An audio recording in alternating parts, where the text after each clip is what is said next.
बिहार विधानसभा चुनाव को लेकर आरजेडी, कांग्रेस और वाम दलों के महागठबंधन ने शनिवार को चुनावी घोषणा पत्र यानी संकल्प पत्र जारी किया। इस मौके पर आरजेडी के मुख्यमंत्री पद के उम्मीदवार तेजस्वी यादव के अलावा गठबंधन के घटक दलों के सभी प्रमुख नेता मौजूद रहे। महागठबंधन के घोषणा पत्र में सबसे ज्यादा जोर बेरोजगारी दूर करने पर है। तेजस्वी यादव ने एक बार फिर से दोहराया कि अगर वो सरकार में आते हैं तो उनकी कलम से पहला फैसला 10 लाख बेरोजगारों को पक्की सरकारी नौकरी देने का होगा। उन्होंने कहा कि सभी लोग कह रहे हैं कि 10 लाख नौकरियां कहां से आएंगी, तो 4 लाख नौकरियां तो बिहार सरकार में ही खाली पड़ी हैं। ये नौकरियां शिक्षा विभाग और पुलिस विभाग में हैं। तेजस्वी ने नीतीश पर कटाक्ष करते हुए कहा कि मैं ठेठ बिहारी हूं और मेरा डीएनए पूरी तरह शुद्ध है। मैं जो वादा करता हूं उसे पूरा करके दिखाऊंगा। उन्होंने बिहार को विशेष राज्य का दर्जा दिए जाने के मुद्दे की भी याद दिलाई और मोदी नीतीश पर तंज कसा। इस प्रण हमारा संकल्प बदलाव में कुछ मुख्य बिंदु हमने अपने तरफ से रखा है, लेकिन आप जानते हो बिहार में डबल इंजन की सरकार है। यहाँ से लगभग नीतीश कुमार जी 15 साल से बिहार के मुख्यमंत्री हैं। अब तक जो है बिहार को विशेष राज्य का दर्जा नहीं मिला। कोई डोनाल्ड ट्रंप तो आके नहीं देने वाले हैं यहाँ, अमेरिका के राष्ट्रपति।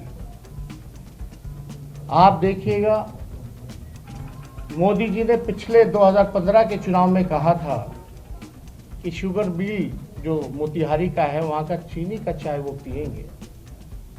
बिहार में आप देखिए जूट मिल हो, पेपर मिल हो, शुगर मिल हो, राइस मिल हो, सब ठप पड़े हैं, बंद हो गए। इसके उपाय के लिए कुछ नहीं किया गया। भारत में पिछले 24 घंटे में कोरोना के 62,212 नए मामले सामने आए हैं, जबकि 837 लोगों की जान गई। स्वास्थ्य और परिवार कल्याण मंत्रालय के अनुसार देश में कोरोना वायरस से संक्रमित लोगों की संख्या 74 लाख के पार चली गई है। वहीं कोरोना से ठीक हुए लोगों की संख्या भी 65 लाख से अधिक है। मंत्रालय के मुताबिक 1.5 महीने में पहली बार एक्टिव मामलों की संख्या 8 लाख के नीचे चली गई है। फिलहाल 7,95,087 लोगों का इलाज चल रहा है। लगातार 9वें दिन एक्टिव केस का आंकड़ा 9 लाख से कम रहा। इस तरह संक्रमण से स्वस्थ होने वालों की दर 87.78% हो गई, जबकि मृतकों की कुल संख्या बढ़कर 1,12,998 हो गई। कोरोना से डेथ रेट 1.52% है। आईसीएमआर यानी Indian council of medical research के मुताबिक शुक्रवार को 9,99,090 सैंपल्स की जांच की गई। देश में अब तक कुल 9,32,54,017 नमूनों की जांच की जा चुकी है। गौरतलब है कि पिछले कुछ दिनों में कोरोना के नए मामलों में गिरावट दर्ज की गई है, लेकिन विशेषज्ञों को आशंका है कि आने वाले त्योहारों और सर्दियों के मौसम में इसकी संख्या में फिर से उछाल आ सकता है। भारत में प्रति 10 लाख आबादी में कोविड-19 से मौत के 81 मामले सामने आ रहे हैं और इस तरह भारत दुनिया में सबसे कम मृत्यु दर वाले देशों में शामिल है। भारत में 4 अक्टूबर से रोजाना संक्रमण से मौत के मामले 1000 से कम दर्ज किए गए हैं। वहीं शुक्रवार को मृत्यु दर 1.52% रही, जो 22 मार्च के बाद सबसे कम है। केंद्रीय स्वास्थ्य मंत्रालय ने ये जानकारी दी है। स्वास्थ्य मंत्रालय ने बताया कि देश के 22 राज्यों और केंद्र शासित प्रदेशों से इन नतीजों को हासिल करने में मदद मिली है, जिन्होंने बेहतर प्रदर्शन किया, और इनमें से कुछ में प्रति 10 लाख आबादी पर मौत के मामले राष्ट्रीय औसत से भी कम आ रहे हैं। वहीं देश के 13 राज्यों और केंद्र शासित प्रदेशों में प्रति 10 लाख आबादी पर मौत के मामले राष्ट्रीय औसत से ज्यादा हैं। इनमें पुडुचेरी 403, महाराष्ट्र 335, गोवा 331, दिल्ली 317, कर्नाटक 152, तमिलनाडु 135 और पंजाब 131 मौतों के साथ शामिल है।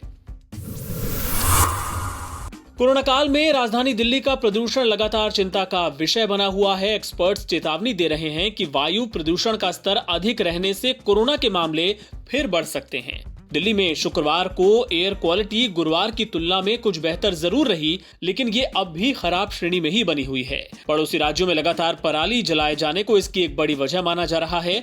इसके चलते हवा में जहरीले PM 2.5 का स्तर बढ़ रहा है। शुक्रवार को औसत AQI 239 रहा और दिल्ली के कई इलाकों में हवा बेहद खराब श्रेणी में रही। विशेषज्ञों के मुताबिक हवा में आई गति के कारण शुक्रवार को मामूली सुधार देखने को मिला। पंजाब, हरियाणा और सीमावर्ती इलाकों में पराली जलाने के मामले लगातार जारी हैं। चिंता की बात यह है कि अभी हवा का रुख ऐसा ही है कि पराली का धुआं दिल्ली की ओर ही आएगा। ऐसे में एक्सपर्ट सलाह दे रहे हैं कि जरूरी काम होने पर ही घरों से बाहर निकलें और मास्क लगाना कतई ना भूलें। नीट 2020 की परीक्षा में 720 में से 720 नंबर लाकर ऑल इंडिया टॉप करने वाले शोएब आफ्ताब ने इतिहास रच दिया है। वो ओडिशा के राउरकेला के रहने वाले हैं और राजस्थान के कोटा में रहकर परीक्षा की तैयारी कर रहे थे।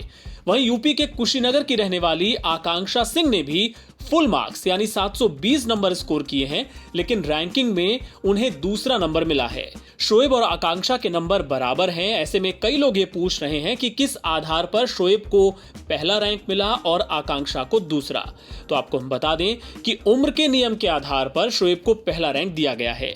आकांक्षा 17 साल की हैं, जबकि शोएब की उम्र है 18 साल। जब दो स्टूडेंट्स के सेम नंबर आते हैं तो ज्यादा उम्र के नियम के आधार पर रैंकिंग तय की जाती है। बहरहाल कीर्तिमान रचने वाले दोनों स्टूडेंट्स को देश भर में खूब वाहवाही मिल रही है। शोएब ने बताया कि उन्होंने घर ना जाकर कैसे लॉकडाउन के समय का इस्तेमाल अपनी तैयारी के लिए किया। हाय, मेरा नाम शोएब आफ्ताब है। 2 साल पहले मैं कोटा आया था नीट की प्रिपरेशन के लिए।